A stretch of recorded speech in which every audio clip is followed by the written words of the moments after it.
မင်္ဂလာပါဒီသင်ခန်းစာလေးမှာ Figma account တစ်ခုကို create လုပ်တာလေ့လာသွားမှာဖြစ်တဲ့ဘယ်လိုမျိုး create လုပ်ရမလဲဆိုတာကိုအတူတူလေ့လာကြည့်လိုက်ကြရအောင်ပထမဦးစောအနေနဲ့လန်နာလေးတို့မှာ mail လေးတစ်ခုလိုအပ်ပါတယ်မြည်သည့် mail ပဲဖြစ်ဖြစ်ရပါတယ်ကျွန်တော်က Google ကပေးတဲ့ Gmail ကိုပဲအသုံးပြုပြီးတော့တိစောက်ပြပေးသွားပါမယ်ဆိုတော့မိမိကြိုက်နေတဲ့ browser တစ်ခုကိုဖွင့်ပေးလိုက်ပါကျွန်တော်ကBrave လို့ခေါ်တဲ့ browser တစ်ခုကိုဖွင့်လိုက်ပါမယ် okay ဆိုတော့ browser လေးဖွင့်ပြီးွားရဆိုလို့ရှိရင်သူ့ရဲ့ဒီ URL bar ကနေပြီးတော့ Figma ဆိုပြီးတော့ပဲရေးပေးလိုက်ပါတကယ်လို့မိမိကဒီပထမတစ်ခေါက်အနေနဲ့ဒီ search bar မှာပေါ့နော်အဲ့တော့ဒီ Figma ဆိုပြီးတော့ရှာထားပြီးရဆိုပါစို့အဲ့ဒီ URL bar မှာ okay ရှာထားပြီးသွားပြီဆိုလို့ရှိရင် figma.com ဆိုပြီးတော့ suggest လာပြပါလိမ့်မယ် okay ဆိုတော့ကျွန်တော်ကဒီ Figma ဆိုပြီးတော့ပဲရိုက်ပြီးတော့ enter နှိပ်ပေးလိုက်ပါမယ် okay ဒါဆိုလို့ရှိရင်တော့သူဒီ Figma ကိုပေါ့နော်သူရဲ့ site edge ကနေပြီးတော့သွားပြီးရှာပါတယ်ဆိုတော့ပထမဦးဆုံးမြင်တွေ့နေရတဲ့ Figma.com ဆိုပြီးတော့ဖြစ်ပါတယ်ဒီ website တွေကိုကျွန်တော်မြင်တွေ့မှာဖြစ်တယ်ဆိုတော့ဒီမှာ Figma ဆိုတာဘာလဲဆိုတာကိုဒီရှေ့သင်ခန်းစာမှာတို့ကကျွန်တော်ရှင်းပြခက်တယ်လို့ပဲပေါ့နော်ဒီနေရာမှာသူရေးထားပေးခြင်းဖြစ်တယ် okay ဒါဆိုလို့ရှိရင်ကျွန်တော် Figma ကိုတွေ့ပြီးဖြစ်တဲ့အတွေ့အကြုံမို့လို့ဒီနေရာကလွယ်ပြီးတော့ပေါ့နော်မြည်သည့်နေရာကိုမှမဝင်ပါနဲ့ပေါ့နော်အဲ့တော့သူ့ကိုတုံးတဲ့ခါကျရင်ကျွန်တော်ဒီ free သုံးပြီးလို့ရပါတယ်တကယ်လို့ကိုက team အနေနဲ့ပေါ့နော်လူတွေအများကြီးသုံးစေချင်တယ်ဆိုတော့ရှင်တော့ဒီနေရာမှာ pricing ဆိုပြီးတော့ရေးပါတယ်ဒီကောင်ကိုသုံးလိုက်လို့ရတယ်ဒါပေမဲ့ကိုကဒီ individual ပေါ့နော်တယောက်တည်းအနေနဲ့သုံးတယ်ဆိုလို့ရှင်တော့ကျွန်တော်ဒီ web စရာတော့မလိုဘူးပေါ့နော်အဲ့တော့သူက teamကိုပေါ့နော် team ဖွဲ့ဖို့အတွက်3ခုပေးပါတယ်အဲ့တော့3ခုပြည့်သွားတယ်ဆိုလို့ရှိရင်တော့ကျွန်တော်ဒီ price တွေသွားပြီးတော့ဝယ်ရမှာဖြစ်တယ်ဆိုတော့ကျွန်တော်တို့ကအလဲကား3မှာဖြစ်တဲ့အတွေ့အကြုံမို့လို့ဒီသူ့ရဲ့ Figma.com ဆိုပြီးတော့ပေါ့နော်ဒီထက်ကိုလည်ပြီးတော့ဝယ်လိုက်ပါမယ်ဆိုတော့အခုလိုမျိုး UI လေးကိုလည်နေလေးတို့တွေ့မြင်ရပါလိမ့်ပါမယ်ပေါ့နော်အဲ့တော့ဒီနေရာမှာသူကဒီ login နဲ့ get started for free ဆိုပြီးတော့ရှိပါတယ်အဲ့တော့ကိုကပထမတစ်ခေါက်အနေနဲ့ဒီထဲကို login ဝင်ထားဖူးပြီးသားဆိုလို့ရှိပါတော့ဒီမှာ login ကို click နေလိုက်လို့ရတယ်ဒါပေမဲ့ကျွန်တော်ကအကောင့်မလျှောက်သေးရဘူးပေါ့နော်ဒါဆိုလို့ရှိရင်တော့ဒီနေရာမှာ get started for free ဆိုပြီးတော့ဒါလေးကိုနေလိုက်ပါ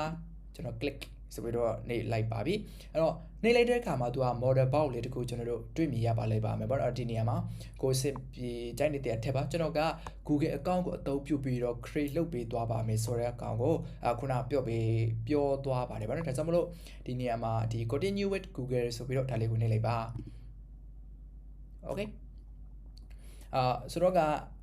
ကျွန်တော်တို့ဒီ mail လေးတစ်ခုတွေ့မြင်ရပါလိမ့်ပါမယ်ပေါ့နော်အဲ့တော့ဒီနေရာမှာကိုမိမိကြိုက်နေတဲ့ mail တစ်ခုကိုရွေးလိုက်ပါအဲ့တော့လန်နာလေးတို့မှာ mail ရှိတယ် Gmail ရှိတယ်ဆိုလို့ရှိရင်ဒီနေရာမှာကိုယ့်ရဲ့ Gmail ကိုကိုယ့်ဘာသာကိုရွေးပါပေါ့နော်ဆိုတော့ကျွန်တော်ကပထမတစ်ခုကိုပဲရွေးလိုက်ပါမယ် click အဲ့တော့အဲ့လိုမျိုးလေးနေတဲ့ခါကျသူက load တက်နေပါတယ်ပေါ့နော်အချိန်လေးခဏစောက်ပေးလိုက်ပါ okay ဒါဆိုလို့ရှိရင်သူက authenticated ဖြစ်သွားပါပြီဒီနေရာပြည့် login ဝင်သွားပါပြီပေါ့နော်ဆိုတော့ဒီနေရာမှာကျွန်တော်ကဒီပထမတစ်ခေါက်အနေနဲ့ပေါ့နော်ဒီတဲကို login ဝင်ထားဖူးပြီးသားဖြစ်တဲ့ address ကြောင့်မို့လို့အဲ့လိုမျိုးတန်ပြီးတော့ဝင်သွားပါတယ်တကယ်လို့ဒါကိုကခုမှစပြီးတော့ဒီ account ရှောက်တယ် account ဝင်နေဆိုလို့ရှိရင်တော့သူက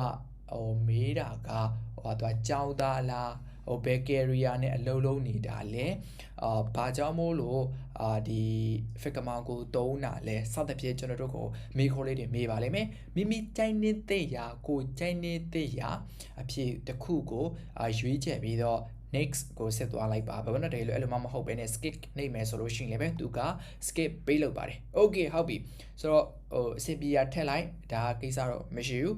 ဟုတ်ပြီဆိုလို့ရှိရင်ကျွန်တော်ဒီ Figma.com ဆိုပြီးတော့ရောက်ရှိလာပါမယ်ကျွန်တော်က load ကြာနေတာဖြစ်တဲ့အတွက်ကြောင့်မလို့ဒီနေရာမှာဒါလေးတွေကိုခဏဖြစ်ပေးလိုက်ပါမယ်အဲ့တော့ Figma.com ဆိုပြီးတော့ပဲသွားမယ်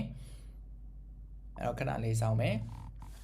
လည်းလည်းလို့မှာဖြစ်မှာเนาะကျွန်တော်မှာကဒီ internet line ကတိတ်အဆင်မပြေဖြစ်တဲ့ okay ဆိုလို့ရှိရင်အခုလိုမျိုးတွေ့မြင်ရပါလိမ့်မယ်ဒီလိုမျိုးတွေ့တဲ့အခါမှာကျွန်တော်ဘယ်ဘက်မှာမြင်နေရတယ်ပေါ့နော်အဲ့တော့ create team ဆိုတဲ့ဒီနေရာမှာသူက free brand ဖြစ်တဲ့အတွက်ကြောင့်မလို့3ခုပဲကျွန်တော်တို့ကိုအလဲကားပေးပါတယ်ပေါ့နော်ဒါပေမဲ့ကျွန်တော်တို့ကအများကြီးသုံးစေချင်တယ်အဲ့တော့ premium ပေါ့နော်အဲ့တော့ပတ်စံပေးပြီးသားလိုမျိုးဝယ်သုံးစေချင်တယ်ဆိုလို့ရှိရင်ကျွန်တော်ဒီနေရာမှာဟိုကFigma edu ပေါ့နော် CATIO education ဆိုပြီးတော့ရှိပါတယ်ခဏလေးစအောင် okay ဆိုတော့ဒီနေရာမှာ figma.com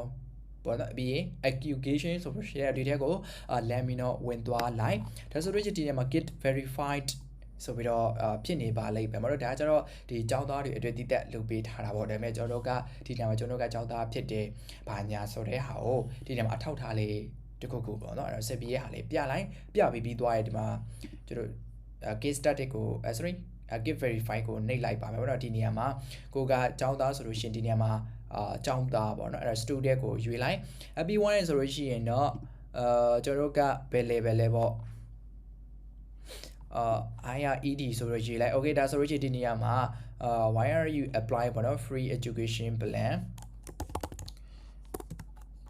for my ပေါ့နော် ASSIGA ပေါ့နော် MEAD assignment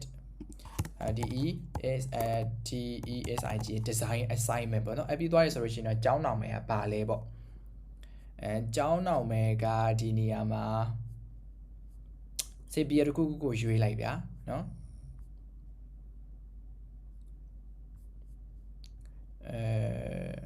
United States ဗျာเนาะဒါလေးကိုရွေးလိုက်ရွေးပြီးွားရင်ဒီနေရာမှာ UI UX ပေါ့နော် intention ဘာညာရွေးလိုက်ပြီးပြီးဒီမှာ file လေးတွေတောင်းပါလိုက်ပါမယ်ပေါ့နော်အဲ့တော့ဒီနေရာမှာschedule ဘာညာကျွန်တော်က February เนาะကျွန်တော်တို့ဘယ်လောက်မှပြီးမှာလဲပေါ့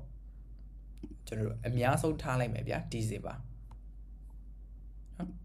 December တလောက်မှပြီးမယ်ပေါ့ yes I agree ပေါ့နော်ပြီးရင် yes I agree ဆိုပြီးတော့ submit ကိုနှိပ်လိုက်ပါတော့ဒီနေရာမှာ file တောင်းပါလိုက်ပါမယ်နော် upload ဘာညာ your clicks ပေါ့နော်အဲ့တော့ကိုအဆင်ပြေရတခုကိုဒီထဲမှာထည့်လိုက်ပါ okay ထည့်လိုက်တယ်ဆိုလို့ရှိရင်တော့သူအဆင်ပြေသွားပါလိမ့်ပါမယ်ပေါ့နော်Northless School တဲ့ဒီထဲမှာမရှိဘူးတဲ့စသဖြင့်ပေါ့နော်အဲ့လိုထည့်လိုက်ပါထည့်ပြီးသွားရင်ကိုကဓာကြီးကိုပြန်ပြီးတော့ပြန်သွားတဲ့အခါမှာ okay เนาะကျွန်တော်ကဒါလေးပဲထည့်လိုက်မယ် yes I agree submit ဘာညာရလားမသိဘူး okay submit ဟိုလေးကမတွေ့ရဘူးပူကန်ဘာညာရေးလိုက်ပါကိုအဆင်ပြေဒီ file ထည့်တဲ့နေရာမှာအဆင်ပြေတခုကိုထည့်လိုက်တာဆိုရှင်လည်းနေတို့အနေနဲ့ဒါကြီးကိုကျွန်တော်တို့ဒီ team ခုနက3ခုဖွဲ့လို့ရတဲ့နေရာတွေမှာအများကြီးရသွားပါလိမ့်မယ်နော်ကိုအဆင်ပြေလေးထည့်လိုက်ရတဲ့သူခွင့်ပြုပေးတယ်ဆိုတော့ဒီထဲကိုရောက်လာပါပြီเนาะဒါဆိုလို့ရှိရင်ကျွန်တော်တို့အကောင့်လျှောက်တာအောင်မြင်သွားပြီဖြစ်တယ်အဲ့တော့အောင်မြင်သွားကြောင်းမသွားကြောင်းကိုဒီနေရာမှာ design file ဆိုရရှိပါတယ်ဗောနော်အဲ့တော့ကျွန်တော်ဒီ Figma ကြံကိုတော့မသုံးပါနဲ့ဗောနော်ဒီနေ့ဖေးမှာရှိတဲ့ Figma ကြံကကျွန်တော်ဒီ database နဲ့ပတ်သက်တဲ့သူရဲ့ဒီ database diagram လေးဗောနော်သူဆွဲလို့ရအောင်သူလုပ်ထားပြီးတော့ project flow ဘာညာဆွဲလို့ရအောင်လုပ်ထားပေးတယ်ဒါကျွန်တော်3ခုပဲရပါတယ်အများကြီးတော့မရဘူးfree plan ဆိုတော့လေအဲ့တော့ဒီနေရာမှာကျွန်တော်က design file ကိုနှိပ်လိုက်မယ်ဒါကမှကျွန်တော် design လေးတွေရေးဆွဲဖို့အတွက်ပေါ့နော်အဲ့တော့ဒါလေးကိုနှိပ်ပြီးွားရေးဒီနေရာမှာ draft ဆိုပြီးတော့ရှိပါတယ်ဒါလေးကိုနှိပ်လိုက်ပါ okay နှိပ်လိုက်တော့အခုလိုမျိုး box ကိုတွေ့မြင်ရပါလိမ့်မယ်ပေါ့နော်တွေ့မြင်ရတော့ကကျွန်တော် free ယူပါမယ်ပထမဦးဆုံးနေမှာ free ဆိုလို့ရှိတယ် free လို့ click နှိပ်လိုက်တာနဲ့ဒီနေရာမှာအများကြီးကြာလာလိမ့်မယ်ဆိုတော့ကျွန်တော်က desktop ကိုပဲရွေးလိုက်မယ်ဒါဆိုလို့ရှိရင်ဒီမှာတွေ့လားအဲ့တော့ box ကြီးကြာလာပါပြီပေါ့နော်အဲ့တော့ box ကြီးကြာလာတဲ့အခါမှာကျွန်တော်ဒီ rectangle တွေကိုဝင်ပြီးတော့ဒီ rectangle ကလေးနဲ့အဲ့တော့ဒါလေးကိုဒီလိုမျိုးဆွဲကြည့်ပါအဲ့တော့ shift key လေးကိုဖိလိုက်တယ်ဆိုလို့ရှိရင်လောကသူကအလေးရရောအနံရောညီးတယ်ပေါ့နော်အဲ့တော့ shift key ကိုလွှတ်လိုက်တယ်ဆိုလို့ရှိရင်တော့အလေးရအနံမညီးတော့တကယ်လို့လောကညီးချင်တယ်ဆိုလို့ရှိရင် shift key လေးကိုဖိပြီးတော့ဆွဲကြည့်ပါ okay ဆိုတော့ဒါဆိုလို့ရှိရင်ကျွန်တော်ဒီ Figma account တစ်ခု create လုပ်တာအောင်မြင်သွားပြီဖြစ်ပါတယ်ပေါ့နော်တကယ်လို့ခုနက education ပေါ့နော်သွားရှောက်တဲ့အခါမှာမရဘူးဆိုလို့ရှိရင်ပဲဘာမှမဖြစ်ပါဘူးပေါ့နော်အဲ့တော့ကိုပါတော့ဒီတိုင်းလေးသုံးလို့ရတယ်ရောက်ရတယ်ဆိုလို့ရှိရင်တော့ပို့ပြီးတော့ accept ပေးတယ်ပေါ့နော်အဲ့တော့ try ကြည့်ပါနော်ကို accept ပေးသွားအောင် try ကြည့်ပါ okay နော်ရောက်ရတယ်ဆိုလို့ရှိရင်ပို့ပြီးတော့ accept ပေးတယ်ပေါ့နော်အဲ့တော့မရရင်လည်းကျွန်တော်ကိုတစ်ချက်လာပြီးတော့လာပြောပေးပါ okay ဆိုလို့ရှိရင်တော့ဒီသင်ခန်းစာလေးကတက်လောက်ပါပဲနောက်သင်ခန်းစာလေးမှာထပ်ပြီးတော့တွေ့ပါမယ်အားလုံး thank you ပါ